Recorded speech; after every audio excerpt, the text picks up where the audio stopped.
Hello, gusto ko lang i-share past few days nung nangyayari na sobrang binaha at umulan dito sa Dubai na never ko na-experience since I'm here in Dubai.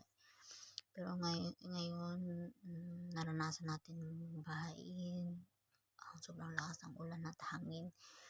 Na-stranded ako niya, nag-aantay ako ng bus pero walang dumarating yan kaya nag-decide akong bumalik na lang sa office at doon magpalipas ng gabi. Gumamit ako, naghagdanan na lang ako kasi sira yung lift. Ayaw gumana ng elevator dahil sa sobrang lakas ng ulan. Pati ang office ano din yan that time na naulanan din. Ewan ko baka pa tayo hindi gumagana ang elevator niyan that time. Kaya sobrang pagod talaga. Hagdanan yung ginamit ko 11th floor. Kapagod sa binti. Basang-basa pa ako niyan that time. Pero hindi natin yun laban lang.